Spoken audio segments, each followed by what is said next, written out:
बुद्धिर्योक्तस्य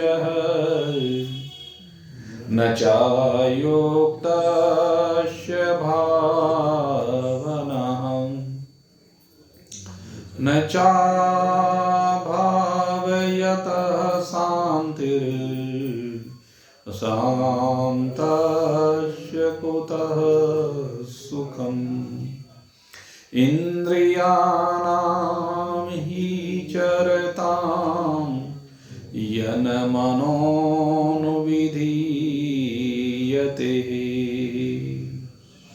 ततस्य हरति वायुर्नावमिवाम्भसि हरिः ओम् नमो नारायण श्रीकृष्णाय नमो नमः। राग और द्वेष, इनको अपने जीवन से बाहर निकालकर शांत चित्त के साथ अपने स्वरूप में विराजमानता का आनंद लेकर के अपने जीवन को रसमय बनाते जिज्ञासु हो प्रेरित। भगवान श्री कृष्ण अर्जुन को समझा रहे हैं, अर्जुन, मनुष्य के पतन का कारण विषयों के चिंतन से प्रारंभ हो जाता है, भोग नहीं। भोग अगला स्टेप है। सबसे पहले है चिंतन। ध्यायते के विषयान पुंसः। सबसे पहले तो विषयों का चिंतन हो रहा है। ये चिंतन ही सबसे दुखदाई है, सबसे कष्टदाई है, सर्वाधिक पतन का कारण है। अगर यदि विषयों का चिंतन ना हो तो ये जीव संसार और संसार के विषयों में फंसेगा नहीं, संबंधों में फंसेगा नहीं, वस्तुओं में फंसेगा नहीं, काम में, क्रोध में, लोभ में, मद में अपने आप को जलने से बचा पाएगा। ये सब जलाते हैं, इसे संतप्त करते हैं, इसे भटकाते हैं, भरमाते हैं, संसार में घुमाते हैं। भगवान कहते हैं अगर तू सुख को चाहता है तो राग और द्वेष से अपने अंतःकरण को बाहर निकाल। इस वाणी को, इन इंद्रियों को राग और द्वेष की सीमा से बाहर लेकर के आ।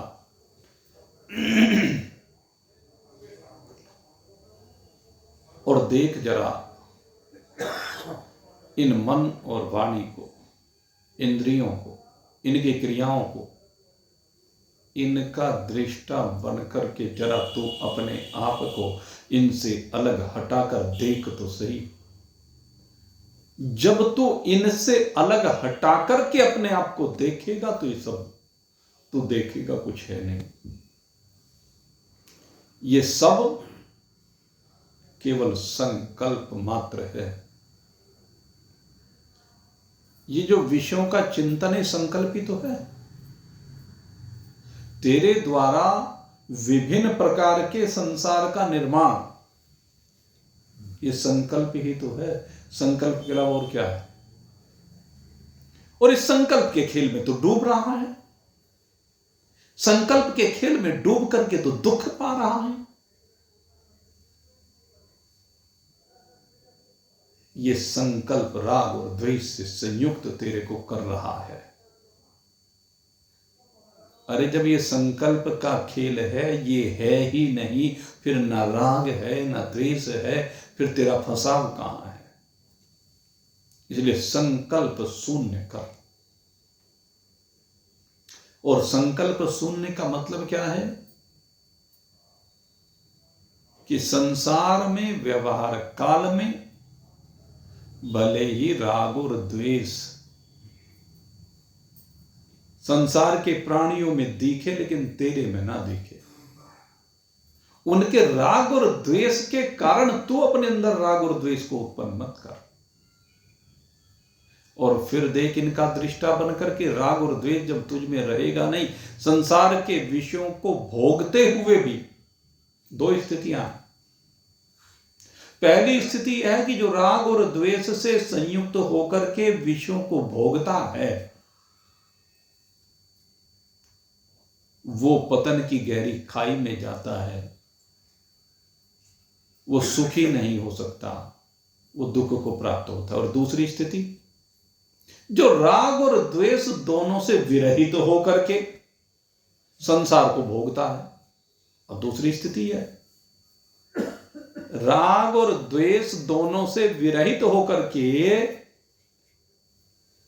विषयों को भोगता है, तो उनमें आसक्ति नहीं होता, वो परमात्मा को प्राप्त हो जाता है। तो मूल में देखा जाए तो राग और द्वेष छिपा हुआ है। और कल आपको बहुत विस्तार के साथ बताया था कैसे इंद्रियों के अंदर राग और द्वेष छिपा हुआ है। प्रत्येक इंद्रिय के अंदर राग और द्वेष छिपा है,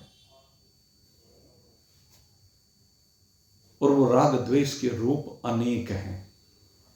वर्ण के अनुसार, आश्रम के अनुसार, जाति पंथ संप्रदाय के अनुसार, खान पीन के अनुसार, धन के अनुसार, पद के अनुसार, व्यवस्था के अनुसार, सब इंद्रियों के अंदर ये राग द्वेष छिपे हुए हैं। इन छिपे हुए राग द्वेषों का तो दृष्टा बन, साक्षी बन।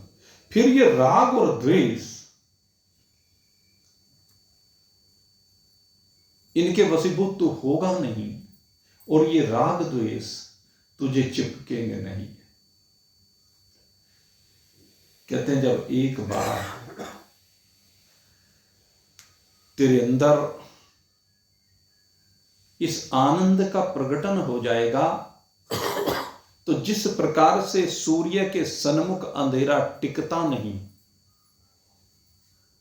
उसी प्रकार तुझ दृष्टा के सन्मुख ये राग और द्वेष टिकेगा नहीं। और तेरी स्थिति कैसी होगी? कहते अचलता की स्थिति हो जाएगी। तेरे में कोई हलचल उत्पन्न नहीं होगी इन विषयों के कारण, इन राग द्वेष के कारण। कैसी स्थिरता? कहते हैं जैसे आप दीपक को देखिए, दीपक जब जलाया जाता है, अगर हवा का झोंका आ रहा है तो दीपक की लो या तो बुझने को तैयार होती है, या उसकी लो में हलचल होती है, हिलती रहती है, अव्यवस्थित रहती है।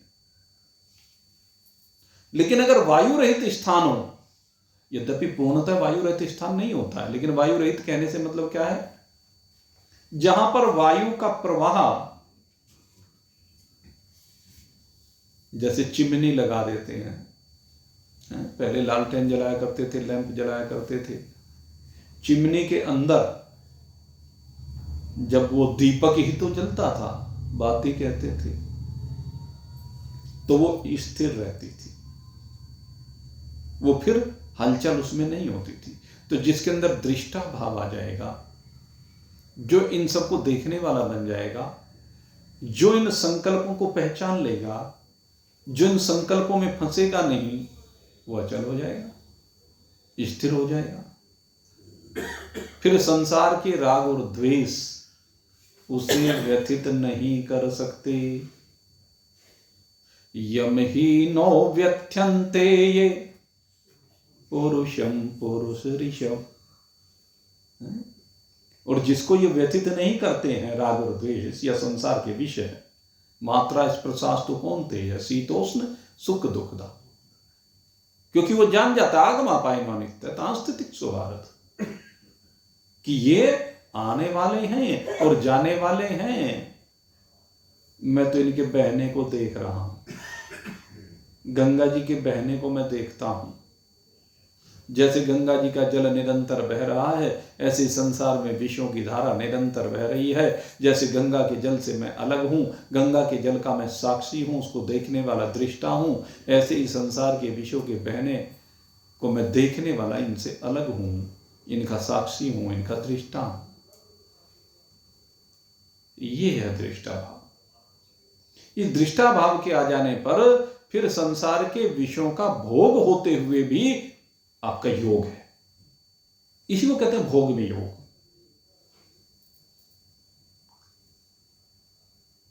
संसारिक व्यक्ति तो विषयों में रहते हुए राग और द्वेष से युक्त जीवन को जीते हुए, अपने कर्तव्यों का पालन करते हुए, अपने कर्तव्यों का पालन भी करते हुए, और विषय को अगर किसी समय नहीं भी भोग रहा है तो भी वो फंसा हुआ। और जो दृष्टा है वो संसार में रहते हुए,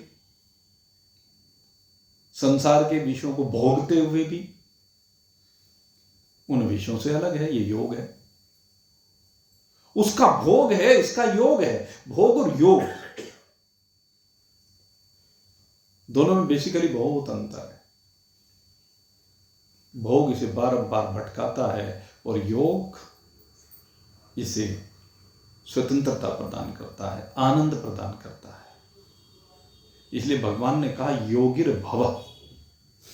आगे आएगा, भगवान श्री कृष्ण एक जगह पर कहते हैं योगिर भव, अर्जुन तू योगी हो, अर्थात असंग हो, अनासक्त हो, चिपकाव से बाहर निकल, भ्रम से बाहर निकल। हे अर्जुन, तुझे असंगता का जीवन जीना है। तो यहां संसार में चिपकने के लिए नहीं आया है, बंधने के लिए नहीं आया। चिपकने मतलब बंधना, जिससे भी आप चिपक जाएंगे वहीं पर बंध जाएंगे। और बंधा हुआ जीव कभी भी सुखी नहीं हो सकता। बंधा हुआ जीव है, खुला हुआ परमात्मा है। सीधा सा इसकी परिभाषा भी की गई है कि जीव बंधा हुआ है, बंधन के कारण वो जीव है, बंधा है। वो आता है ना एक दृष्टांत बगदाद का।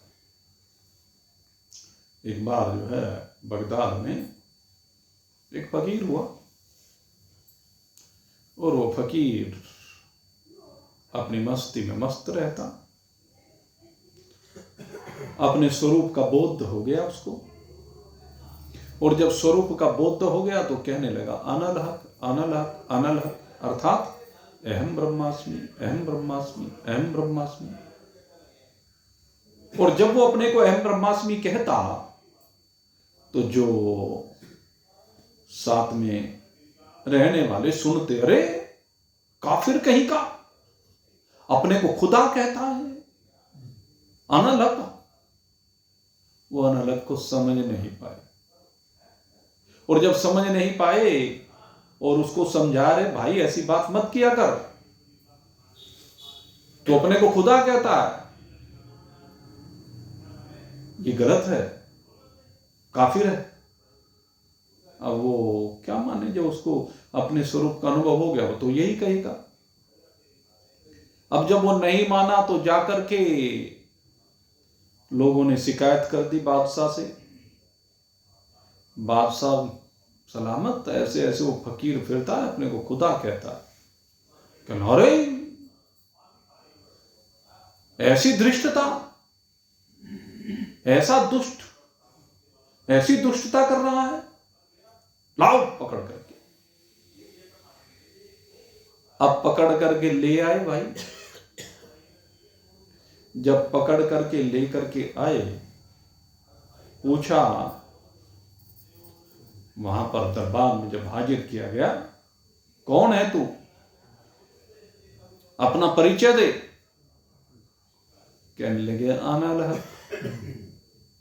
कहने अच्छा तू खुदा है। कहने तू भी खुदा है बादशाह। है क्या कहता है। कहने लगे ये ऐसे बाज नहीं आएगा, इसको बांधो और बांध करके कुएं में उल्टा लटका दो।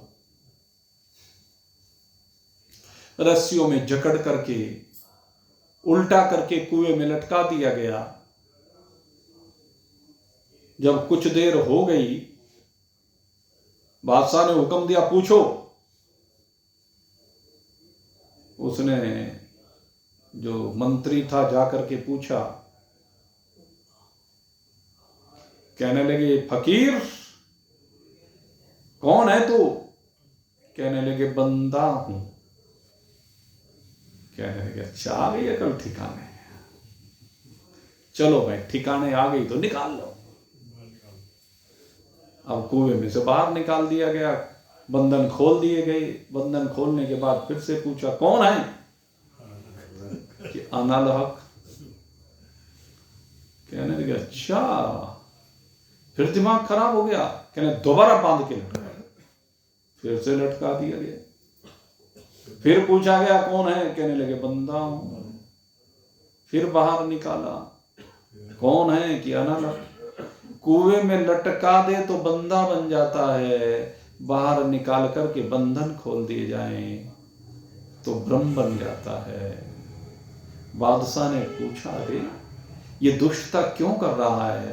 कहने महाराज दुष्टता नहीं, यही तो हकीकत है। जब तक जीव बंधा हुआ है तो बंधा है, और जब खुल जाता है अपने स्वरूप का बोध हो जाता है तो खुदा हो जाता है।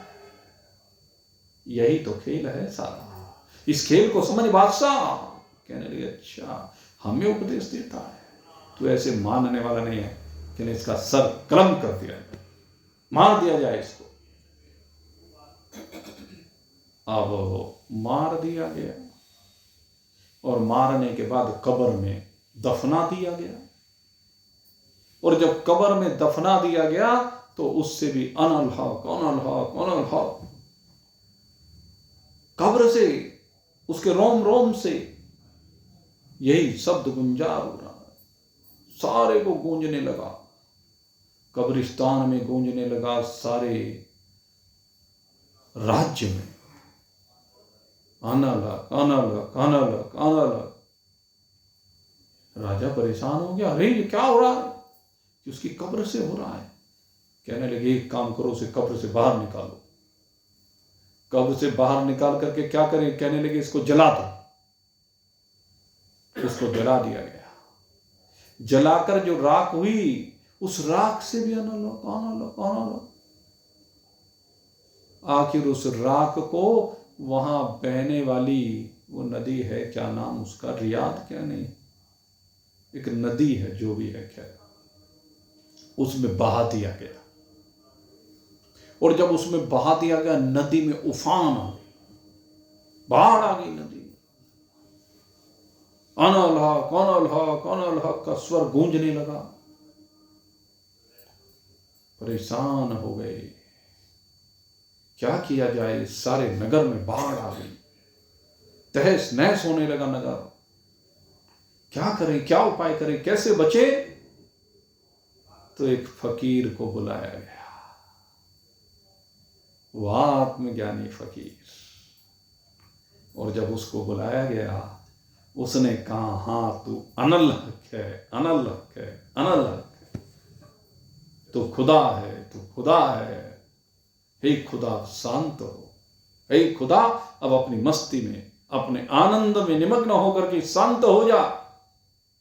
और फकीर ने जब ऐसे प्रार्थना की, तब जाकर के वो शांत हुआ। तो बात यही है भाई, जब तक हम विषयों में बंधे हुए हैं, जब तक हम राग और द्वेष में बंधे हुए हैं तो भाई बंदे हैं, और जब खुल जाएं तो खुदा है, ब्रह्म है, अहम ब्रह्मास्मि। लेकिन यहां मैं एक बात और सबको स्पष्ट करता चलो, ये जो एकता है ये ईश्वर के साथ एकता नहीं है। बहुत से लोग भ्रमित हो जाते हैं। ईश्वर अंश जीव अविनाशी, चेतन विमल सहज सुख राशि। गोस्वामी जी महाराज ने जो लिखा, और भगवान श्री कृष्ण ने भी कहा कि मेरे एक अंश में सब कुछ विराजमान है, अन्यत्र भी कहा गया तो उससे ही कहा गया। लेकिन ये जो भाव कहा गया है ये स्थूल भाव है, ये विराट पुरुष को लेकर के है, ये शरीर भाव को लेकर है। क्योंकि विराट ईश्वर के शरीर के अंतर्गत सभी जीवों के शरीर आ जाते हैं। और ये जब एकादश स्कंद, वो एकादश अध्याय हम पढ़ेंगे गीता जी का, तो उस समय भगवान विस्तार के साथ इस बात को समझाएंगे। सूर्य भी मैं, चंद्रमा भी मैं, पृथ्वी भी मैं, पहाड़ भी मैं, नदी भी मैं, सूरज चांद सितारे सब कुछ मैं ही हूं। ये विराट पुरुष को विश्व रूप दर्शन जब अर्जुन को होगा तो उसमें क्या दिखाई देगा कि सब कुछ भगवान के शरीर में विद्यमान है। और वो जब अंश और अंशी की कल्पना की गई है, जैसे हमारा ये शरीर है, इस शरीर में जो हमारी आंखें हैं, आंखें इस शरीर का एक अंग है कि नहीं है? कान इस शरीर का अंग है कि नहीं है? नाक इस शरीर का अंग है कि नहीं? हाथ इस शरीर का अंग है कि नहीं है? तो इसी प्रकार से जीवों की कल्पना की गई है। और वहां शरीर माना गया है ईश्वर के विराट शरीर को, और जीवों को उस शरीर के अंग माना गया, रोम माने गए हैं, जैसे रोम होते हैं। वहां पर यह कहा गया कि जितने ये धरा पर वृक्ष हैं ये सब ईश्वर के शरीर पर जो रुएं हैं वो हैं। तो इस प्रकार से वहां सबको समझाया गया। तो उस चीज को लेकर के यहां अंश और अंशी की कल्पना की गई है। अगर मैं आत्मा और ब्रह्म की बात करूं तो आत्मा और ब्रह्म में अंश और अंशी वाला भाव नहीं है। कई बार समझाने के लिए, क्योंकि जब इशारा करना होता है और किसी चीज को समझाना होता है तो उसे समझाने के लिए हम अंश और अंशी की कल्पना कर लेते हैं। जैसे गंगा जी में से एक लोटा जल बाहर निकाल लिया, अब उस एक लोटे जल को कहते हैं कि गंगा जी का एक भाग है, गंगा जी का एक अंश है तो गंगा जी, तो उससे समझाने के लिए अलग अलग करके समझा दिया गया। लेकिन आत्मा और ब्रह्म को जब समझाया जाता है तो समझाते हुए ये उदाहरण दे दिए जाते हैं, लेकिन आत्मा को कभी भी परमात्मा से जल के लोटे की तरह अलग नहीं किया जा सकता। आत्मा तो केवल शरीर की उपाधि के कारण से इसको आत्मा कह दिया गया, अन्यथा ये परमात्मा ही है, सदा ही परमात्मा है। जैसे वायु व्यापक है, वायु का कोई विभेद नहीं है, यहां इस होल में विराजमान होने के कारण हमने कह दिया कि ये जो इस होल में विराजमान वायु है और जो व्यापक वायु है वो अलग है, ये अलग है। हम एक ये भाग करके उसको अपनी बुद्धि से समझने के लिए सिर्फ कह देते हैं, लेकिन ऐसा कुछ नहीं है। वो व्यापक वायु और ये वायु दोनों एक ही है। ऐसे ही वो व्यापक परमात्मा और ये आत्मा एक ही है, दोनों में भेद नहीं है। इसको महाआकाश और घटाकाश से, जलाकाश से, मेघाकाश से, विचार सागर में हमने बहुत विस्तार से आपको समझाया था। वहां पर स्वामी निश्चल दास जी ने अलग अलग करके सब समझाया कि कौन सा आकाश जीव भाव का प्रतीक है, कौन सा आत्म भाव का, परमात्मा भाव का प्रतीक है, ईश्वर भाव का प्रतीक है। मेघाकाश कहकर के ईश्वर को समझाया, और जलाकाश कह करके जीव को समझाया, घटाकाश कह करके आत्मा को समझाया, महाकाश कहकर परमात्मा को समझाया, और यद्यपि हैं सब एक ही। तो ये केवल समझाने के लिए कह दिया जाता है, अन्यथा आत्मा और परमात्मा दोनों एक ही हैं। इसलिए कहा अयम आत्मा ब्रह्म, स्वयं आत्मा ब्रह्म। स्वयं आत्मा चतुष्पाद है, 4 पादों के द्वारा इस आत्मा को समझाने के लिए इसमें विभिन्न प्रकार की कल्पना कर ली जाती है। यद्यपि आत्मा अकल्पनीय है, और आत्मा में कुछ भी अकल्पनीय, आत्मा में भी कुछ भी कल्पना नहीं। यह सब अज्ञान का खेल है, माया का खेल है। वास्तव में आत्मा में कोई कल्पना हो ही नहीं सकती, क्योंकि कल्पना होते ही आत्मा विकारित हो जाएगा, और आत्मा निर्विकार है। जब भी हम आत्मा में, ब्रह्म में कोई कल्पना करेंगे, कोई स्फुरना करेंगे, कोई संकल्प करेंगे, तो वहीं पर वो विकारित हो गया। जबकि परमात्मा कभी विकारित हो ही नहीं सकता, परमात्मा सदा ही निर्विकार है। परमात्मा में कोई कल्पना नहीं, परमात्मा में कोई संसार नहीं। 3 काल में काल ही नहीं है, तो फिर 3 काल के संसार की बात कहां से रहेगी। ये सब का सब माया में है, माया में है, माया है। और माया किसे कहते हैं? जो है नहीं, केवल हम लोगों ने यूं ही कल्प ली है। जो है नहीं, जिसका कोई अस्तित्व नहीं, उसे माया कहा गया, छाया कहा गया।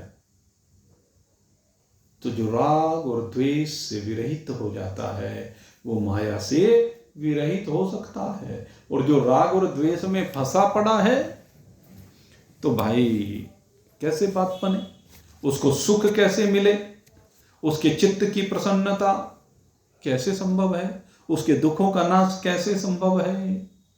क्योंकि राग होने से चित्त में खिन्नता बनी रहती है, और जब खिन्नता होती है तो उससे कामना हो जाती है, कामना से दुख हो जाता है। और जब राग मिट जाता है तो चित्त में खिन्नता नहीं, प्रसन्नता होती है, और जिसके चित्त में प्रसन्नता होती है उसका दुख मिट जाता है। सीधी सी बात है भाई। दुख जितने भी हैं वो संसार में हैं, इस प्रकृति में हैं। इस शरीर का प्रकृति से संबंध होने पर दुख होता है, राग होता है।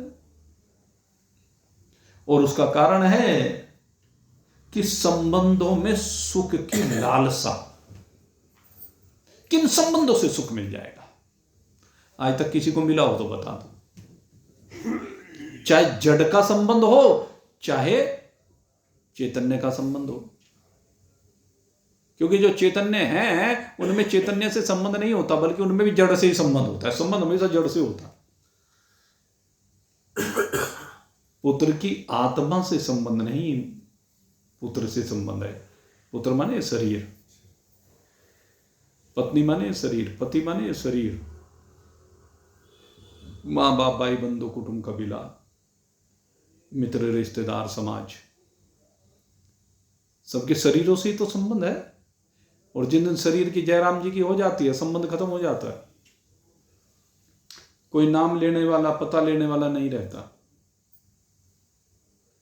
हमने देखा भाई, क्या है कि वो जिस समय कोई अपना साथी यहां से जाता है,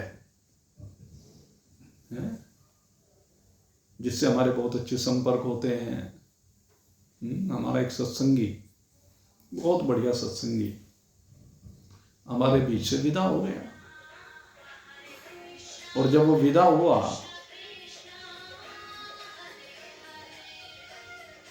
भाई से बंद कर दिया करो तुरंत, ऐसे प्रतीक्षा मत किया करो।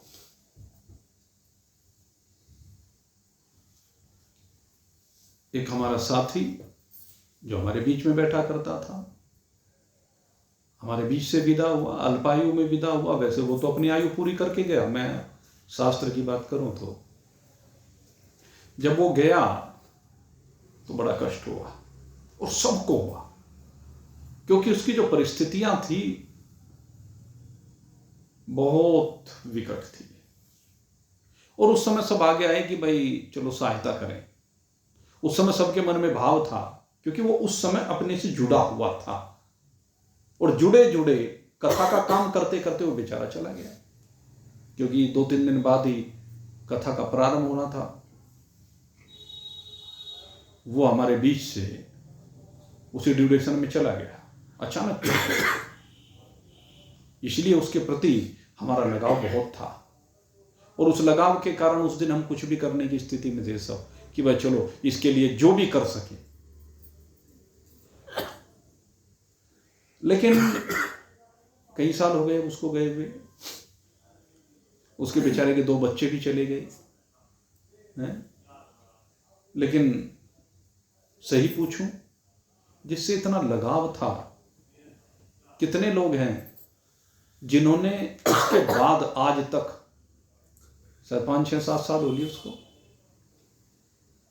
कौन जाके झांका, जिसने जाकर के उसकी पत्नी का पता लिया, वो बेचारी कैसे जी रही है, कैसे अपने काम कराती है, किस तरह से कराती है।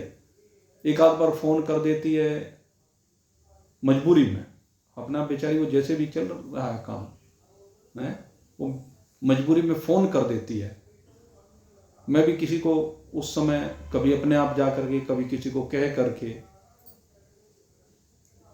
वो कुछ काम उसका कभी कभी करा लेता हूँ।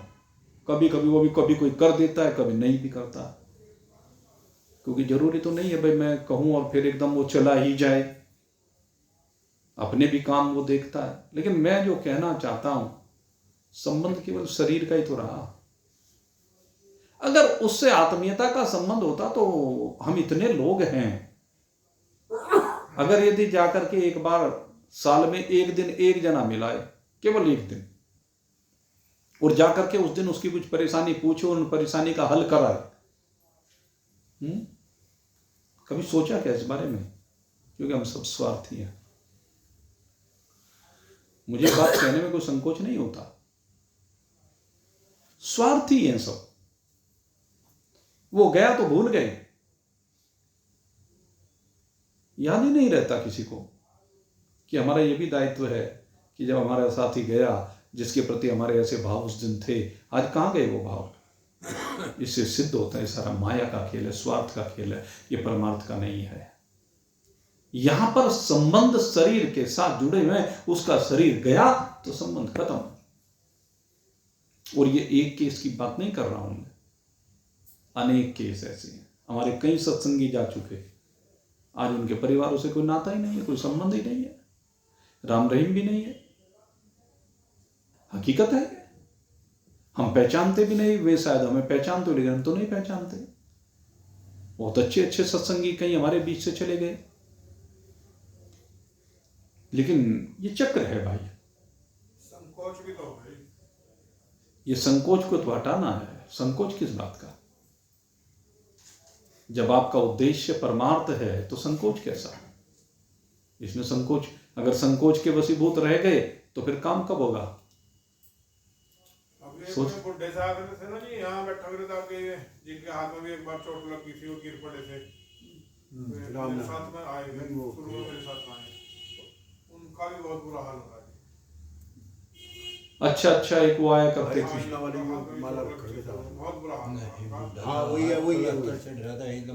चल वही ना। तो मेरा कहने का मतलब संकोच किस बात का? अगर उनका पता है तो भाई हमें उनका हालचाल जानना चाहिए, पता करना चाहिए। इतना वो हॉस्पिटल में रहे, इतना तो मैं जाता रहा जी, लेकिन घर जाने की हिम्मत नहीं हुई, क्योंकि उनके बहू बच्चे में ऐसे ही। चलो अगर वहां परिस्थिति नहीं है वो एक अलग बात है, मैं तो एक उदाहरण दे रहा हूं, इसमें कोई ये विषय जब आया है, संबंध की बात है, शरीर के संबंध, हम तो उसके ऊपर चर्चा कर रहे हैं, एक उदाहरण दिए जा रहे हैं, सभी के साथ बात है। जब मैं ही नहीं जा पा रहा हूं, मैं दूसरे को क्या कहूं? भाई मेरे से तो सबके ही संबंध हैं? प्रेमचंद जी कितने बढ़िया सत्संगी थे, याद आती है। लेकिन अब कोई अता पता नहीं परिवार के बारे में हमें। उनकी धर्मपत्नी गुजरी जी। अच्छा, गुजर गई क्या वो? हाँ, उसके लड़के ने मुझे बताया भी। हाँ, तो मैं जाऊंगा खूब, पवन गोयल जी वो चले गए बेचारे, बहुत बढ़िया सत्संगी रहे, बहुत बढ़िया भजन सुनाया करते थे, हैं? ऐसे कई सत्संगी, खैर नाम तो मैं किस किस के लूँ। तो वो एक स्वाभाविक बात है ये कि हमारा संबंध शरीर से जुड़ा हुआ है, शरीर के कारण संबंध है। ये बातें समझा रहे हैं, आत्मा से संबंध नहीं है। अगर आत्मा से संबंध हो तो फिर ये राग और द्वेष मिट जाए। राग और द्वेष के मूल में ये जड़ का संबंध है, शरीर जड़ है। आत्मा का संबंध, आत्मा तो वही उसमें है, वही मेरे में, सब में एक ही आत्मा है, एक ही ब्रह्म है सबके अंदर। किसी के अंदर ब्रह्म कोई दूसरा थोड़ी नहीं है, एक में वो अद्वितीयम ब्रह्म। हम सबके अंदर निश्चय ही एक ही ब्रह्म व्याप्त है, क्योंकि ब्रह्म में दूसरा पना है ही नहीं, दो है ही नहीं। ब्रह्म तो सदा एक ही है। तो वो एक ब्रह्म की अनुभूति हमें करनी है, और उसे करने के लिए समस्त संबंधों को हटाना होगा। इन संबंधों के मूल में क्या है? राग छिपा हुआ है। यहां इस राग से ही बाहर निकलने की बात की, राग से वैराग्य की ओर आना है। और कहते जहां पर राग है, नास्तिर्बोधिर्युक्तस्य न चायुक्तस्य भावना न चाभाव्यतः शांतिर अशांतस्य कुतः सुखम। कहते जिसका मन, जिसकी इंद्रियां इस राग में फंसी हुई हैं, संयमित नहीं है, अपने अधीन नहीं है, अपितु जो इंद्रियों के अधीन है,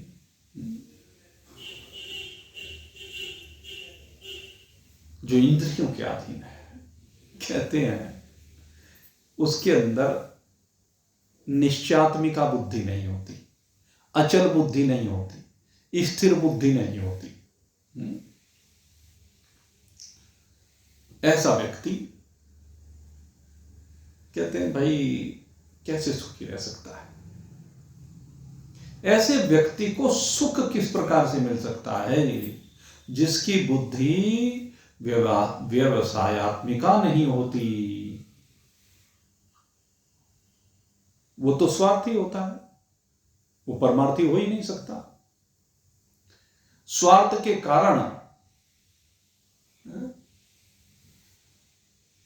न तो अपने कर्तव्य का पालन करता है,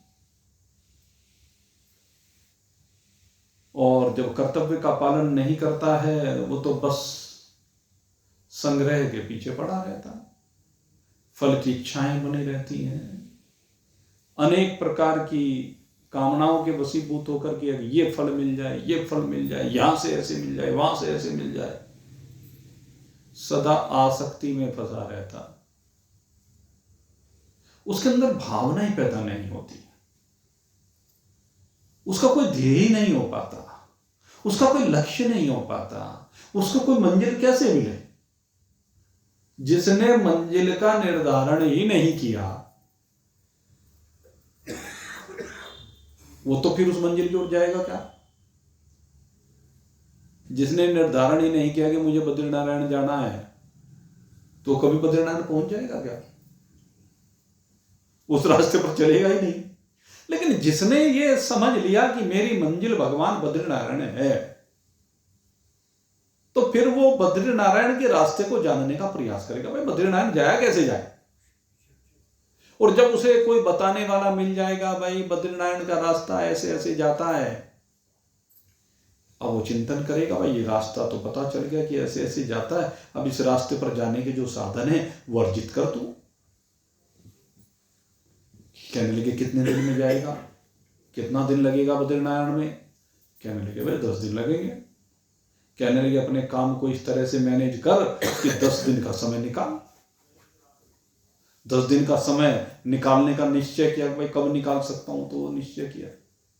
फिर कहने लगे 10 दिन वहां तो जो रहेगा, अब जाने में वहां पर रुकना भी पड़ेगा, रुकना पड़ेगा तो भाई वहाँ पर कोई आश्रम, कोई धर्मशाला, कोई होटल वो करना पड़ेगा, उसका किराया देना पड़ेगा। फिर वहाँ रहेगा तो भाई खाना पीना भी पड़ेगा। वहाँ जाएगा तो वहाँ भिखारी मिलेंगे तो कुछ दान भी देना चाहिए। जब भगवान के दर्शन करने के लिए जाएगा तो वहाँ पर कुछ प्रसाद भी चढ़ाना चाहिए, और यहाँ से वहाँ तक जाने का किराया भी होना चाहिए।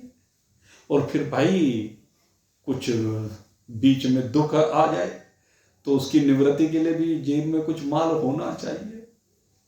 तो आदमी सारा हिसाब किताब लगाता है कि नहीं लगाता है?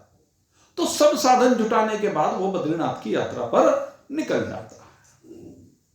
और जो यात्रा पर निकल जाता है वो एक दिन पहुंच ही जाता है। लेकिन जिसने मंजिल ही निश्चित नहीं की, उसने उसका रास्ता जाना ही नहीं। कैसे जाने? जब उसने मंजिल ही निश्चित नहीं की तो उसने तो कभी प्रयास ही नहीं किया कि मैं रास्ता जानूं। फिर उसके साधन कैसे जुटाएगा? उसी के बारे में कह रहे हैं, जिसका भाव ही नहीं है,